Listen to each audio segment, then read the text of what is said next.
malen cɛni muso denmisɛn ani mɔgɔkɔrɔba aw bɛɛ lajɛlen ni ɲankuma aw bɛɛ lajɛlen ni sɔgɔma aw ni tile ani wula aw ni su an ka foli bi aw bɛɛ lajɛlen aw denkɛ ni aw balimakɛ do Dirisa Mɛmɛnta Yɛrɛwolo Debout sur la Rempart bi ye araba ye hakili la bi ye mɛn kalo tile 10 ani 1 ni waati n'an ka foli bɛ aw bɛɛ bi video tɛna na janya kosɛbɛ sɔgɔmada na video tɛna na janya kosɛbɛ i n'a fɔ ɲɛ b'a la titre la cogo min na a caman ye message ci ma n kelen ka post kɛ ko aw bɛ fɛ k'a dɔn fɛn min don exactement a ko bɛ Jean-Yves Le Drian n'o ye Emmanuel Macron ka ministre affaires étrangères min n'a ye nani caman ta ka Mali sɛgɛrɛ min waati la ni jateminɛ kɛra k'a fɔ ko a nana an ka jamana kɔnɔ k'an ka jamana ɲɛmɔgɔ minnu tɛmɛna ko k'olu tɛgɛ tunun ka da u kɔfɛ Mali passeport ko ka marché minɛ k'a di a denkɛ ma u ka société ma o kuma kun wulila n hakili la nin waati na an ye sɛbɛnni dɔ kɛ k'a yɛrɛ k'a fɔ ko Jean-Yves Le Drian ko a welelen don bɔgɔ jeninen ka Mali la mɔgɔ caman ko o bɛ fɛ k'a dɔn min sɛbɛnnen don k'olu tɛ se k'a kalan k'an ka ɲɛfɔ bamanankan n'a pas de souci video a partagé kosɛbɛ a tɛna mɛn kosɛbɛ an bɛ aw bɛɛ lajɛlen fo Mali kɔnɔ Mali kɔ kan fɛn fɛn bɛ wuli ka jɔ la an bɛ aw bɛɛ lajɛlen fo aw bɛ fo yɛrɛ Mali ko la an bɛ Yɛrɛwolo membre na sympathisant bɛ fo association Mali la k'a bɛɛ fo ka Mali ɲɛmɔgɔw fo Asimi k'a fo kosɛbɛ premier ministre k'a fo kosɛbɛ Sura Sadio tun bɛ télé la an hakili la a kɛra nisɔndiya ye Sadio y'a yira ko kɛlɛ min bɛ sen na ko marifa kɛlɛ dɔrɔn tɛ ko kunnafoniya kɛlɛ b'a la donc ko kunnafoni dilaw an bɛ effort minnu kɛ pour que ka maliyɛnw kunnafoni ko a bɛ bɛɛ fo o la parce que ko ni mɔgɔ ma kunnafoniya ɲuman sɔrɔ u bɛ siran u ja bɛ tigɛ u sigiyɔrɔ la u bɛ tɔɔrɔ nka n'u ye kunnafoniya sanuman sɔrɔ u sigiyɔrɔ la jamanadenw hakili bɛ sigi a ko ko la mɔgɔ ka baara n'u bɛ jamanadenw hakili sigi ka kunnafoniya d'u ma a y'o bɛɛ lajɛlen fo Sadio ɲininkara ko la ko Barikani ka bilan Mali kɔnɔ ko a bɛ cogo di a bɛ se ka mun fɔ o la a ko Barikani ni Takuba ka bilan o kɛli o t'ale ka baara ye ko minnu yɛrɛ nana k'u yɛrɛ kan k'u ka bilan kɛ mais ale kɔni bɛ min dɔn ale bɛ se ka min fɔ o ye jumɛn o ye jateminɛ dɔrɔn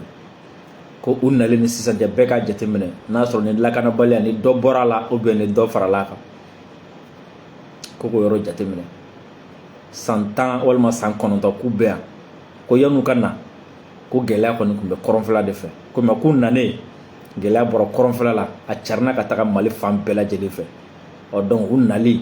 u ka bilan a ka ɲi ou bien a man ɲi ko o jaabi kɔni bɛ maliyɛnw yɛrɛ bolo wa Sadio y'a yira fana k'a fɔ ko an ni Irisiw ni ɲɔgɔn cɛ ko a bolo di ɲɔgɔn ma k'a ma daminɛ bi dɛ ko a mɛnna sen na ko jɛɲɔgɔn min don ko a ka kɔrɔ kosɛbɛ ko wa ko a bɛ kɛ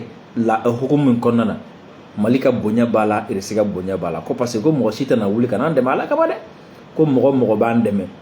a bɛɛ ka hɛrɛ de b'a la nka minnu b'an dɛmɛ ni an yɛrɛ bɛ hɛrɛ sɔrɔ n'u b'a kɛ bonya kɔnɔna la a ko wa mɔgɔw k'a bulu kunna k'a fɔ ko Mali ni Irisi ni ɲɔgɔn cɛ nin kuma ye faransi ko ye k'a fɔ ko a tɛna dan sisan dɛ k'a tɛna dan sira la dɛ ko wa k'a mɔɔnɔ bɛna bɔ fo hali a bɛ Sadio fo kosɛbɛ sura ye maliyɛnw hakili lasigi wa a yɛrɛ k'a fɔ ko minɛn minnu bɛ ka san k'a foyi tɛna dogo maliyɛnw na ko ni ala sɔnna ma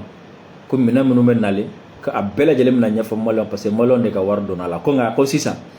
ni k'i bɛna ɲɛfɔ ko nin wari hakɛ de donna minɛn na jugu bɛ se ka taa o fana taa k'o k'a damana kuma caman ye ka yaala k'i tulokɔrɔla gan walima jugu yɛrɛ bɛ se k'a dɔn yɛrɛ n'a ye nin wari hakɛ bɔ dɔrɔn a bɛ taa nin marifa sugu in de san an dun ka minɛn bɛɛ tɛ ɲɛfɔ mɔgɔ ye donc Sadio merci beaucoup an b'a fo kosɛbɛ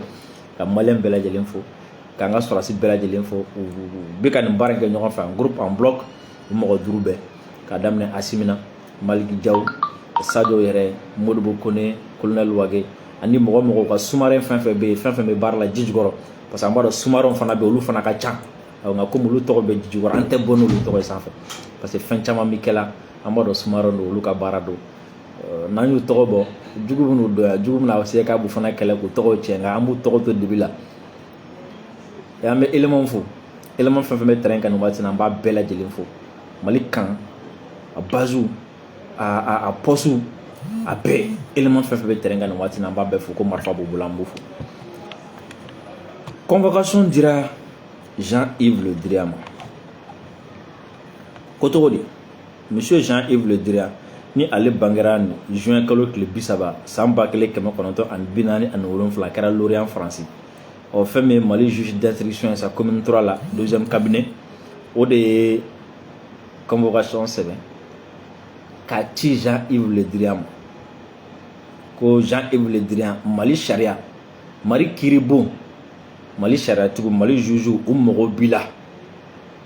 Jean-Yves Le Drian joint ko France ministre des affaires étrangères do ko Mali juge mɔgɔ b'a la a kana ko bɛ a kun kan a tɔgɔ yira ko dɔ la a kana a ka dan tigɛ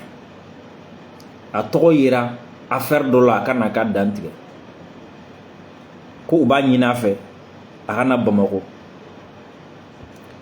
à se présenter à son cabinet 6 au palais de la justice au tribunal de la grande instance de la commune 3 du district de Bamako,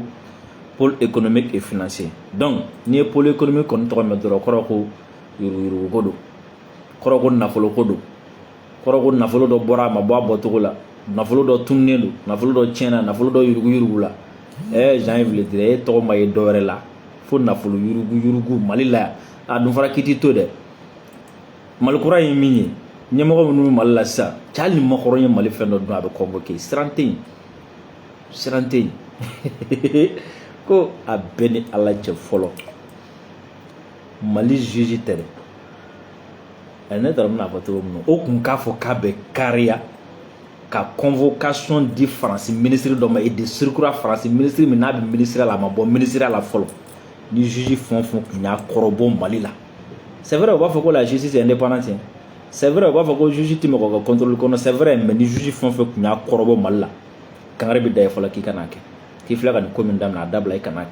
ni y clos gelea, ni y clos gelea. Il kuna jalé, oui, il gagne qu'à vous juger là. Il kuna jalé, oui, il gagne qu'à vous juger là. Notez, Jaffa donc me serait là. Mi faut que ta faut il clos ma samo. Abu mi Jaffa qu'on a là. Amba kalama tellement que juge Mali la minnu y'a préféré k'a fɔ ko hey tellement que yurugu man d'u ye tellement que baara jugu man d'u ye nka tellement que n'u ko k'u bɛ baara kɛ togo o togo u bolo bɛ siri k'u da u kɔ la n'i y'a ye i bɛ dossier yɛrɛ kunna dɛ n'i y'a ye i b'a fɔ mɔgɔ dɔ convoqué dossier kunna dɛ ko dɔw delila k'u ka baro bɔ min ye c'est-à-dire a ko a waati jamana ɲɛmɔgɔw ye ko sugu bɛɛ kɛ walasa k'olu bali u kana nin baara in kɛ. Maintenant, comme tu sais que tu as les têtes, tu sais que tu as politique à boire, oui, qu'il y a à la minute que Jaguar formation de Nine aller Jaguar la, que formation de Kolokolo Jaguar la, qu'elle blague à faux Jamana Koka, qu'à toute formation là, il y en a les cas qui n'ont pas sur le dossier attribué mon là, pour que vous sachiez quel dossier. Parce que moi, je suis juge fana dans les balles, oui, charia de quoi. Charia koko juge ba a yere ka kirite. Oh, nga o charia kelen ko juge ko akanga baara kɛ canal dɔ kɔnɔ la, akanga baara kɛ sira dɔ kɔnɔ la. Ale fana tɛ se k'i ban o sira ninnu ma. E baarakɛla de, e fonctionnaire de. N'i ka ɲɛmɔgɔ ko k'i kan ka taga nin formation kɛ jamana ka hɛrɛ kama, baara ka hɛrɛ kama, i tɛ se k'i ban. Ne dun taara san kelen formation, o dossier dun tɛna bila ka san kelen kɛ kɔnɔ. U b'a ta k'a di mɔgɔ wɛrɛ ma. U ye fɛn bɛɛ kɛ pour que k'ale bolo bɔ a la. N'o tɛ an kana filɛ ko jamana justice tɔgɔ tiɲɛnen don dɛ. Ne bɛ cɛw dɔn minnu bɛ justice kɔnɔna la.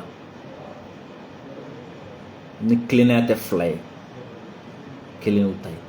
Nka i bɛ kilen cogo di jamana kɔnɔ, jamana min ni jamana ɲɛmɔgɔ ko mɔgɔ kana kilen.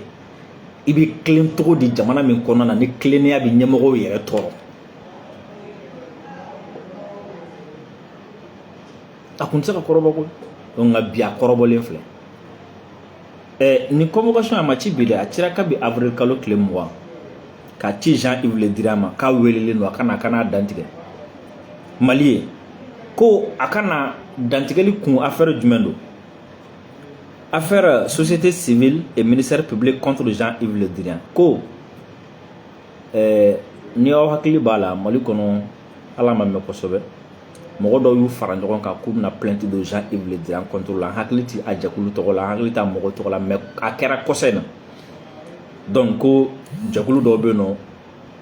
olu ani ministère public ye jumɛn o ye ni donna tribunal kɔnɔna la procureur n'a ka substitut olu faralen don ɲɔgɔn kan ko olu ka jamana ka hɛrɛ jamanadenw ka hɛrɛ sigida ka hɛrɛ ko o kɔlɔsi dan kana kari o la donc ni mɔgɔ ko ta ko komi ni a bɛ jamana tɔɔrɔ komi ni a bɛ se ka jamanadenw tɔɔrɔ o ministère public bɛ yan nɔ pour que ka jamana ani jamanadenw ka hɛrɛ kɔlɔsi o de la i b'a ye a fɔ ko ministère public contre tant n'i y'a mɛn ko ministère public contre tant o kɔrɔ ko a tigi ye ko dɔ kɛ min kɔlɔlɔ bɛ se ka se jamanadenw ma kɔlɔlɔ bɛ se ka se jamana ma misaliya la sisan mɔgɔ min ye mɔgɔ faga bon n'i ye mɔgɔ faga sisan i ye min ka mɔgɔ faga awɔ o ye partie civile o bɛ se ka convocation don mais comme jamana sariya de ko mɔgɔ faga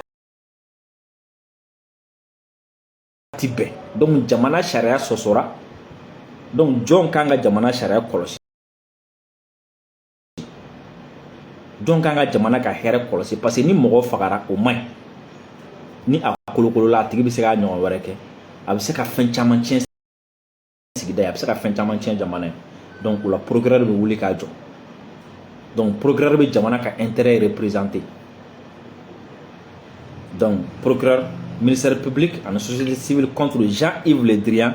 ani Thomas ni ma fili Thomas ye Jean-Yves Le Drian parce que a den don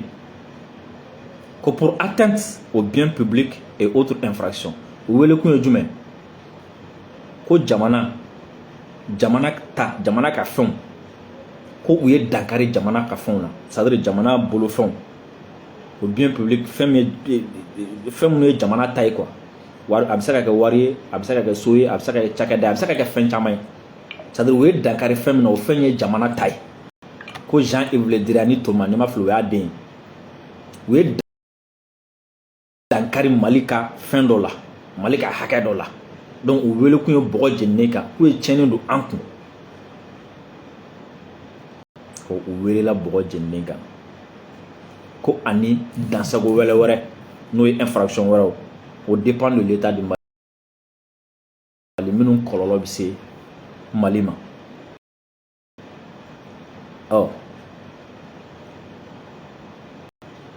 Jean-Yves Le Drian i welelen don ne fana bɛna min fɔ an ka magistraw fana ye sisan o ye ni ma fili kɔsɛn na bolo bilala sɛbɛn dɔ la Mali ni Faransi ni ɲɔgɔn cɛ kiiri binakun kan n hakili t'a kɔnɔko la dɛ u ko an hakili jigin o la dɛ k'a lajɛ n'a sɔrɔ ni nin ko in kɛra ni Faransi sariyatigiw kan ka min kɛ ni Faransi État kan ka min kɛ u ko an kunnafoniya o la an bɛ foli lase an kanubagaba ma n'o ye entreprise Thiami et frère tigi ye n'o ye Cheikh Thiam Haidara ye an b'a fɔ kosɛbɛ an b'o de fɔ an bɛ segin a kan an kanubagaw bɛɛ lajɛlen folen don ni bi tɛ anw fɛ yan farafinna bana ti yaala kosɛbɛ ko fura ti sɔrɔ a la nka an yɛrɛ ka yiriw an yɛrɛ ka furakɛlikɛcogo bankɛraw la o bilala ka fɔ o bilala o bilalen o nana ni caman donc an ka wuli i man kɛnɛ bana b'i la i mɛnɛ i ma fura sɔrɔ se Cheikh Thiami Haidara ma i ka taa fɛɛrɛ k'a la a ka ca Ala fɛ a dɔw la ɲɛ bɛ sɔrɔ a la a ka numéro filɛ 70 18 08 24 70 18 08 24 a k'an bɛn diɲɛ waati wɛrɛ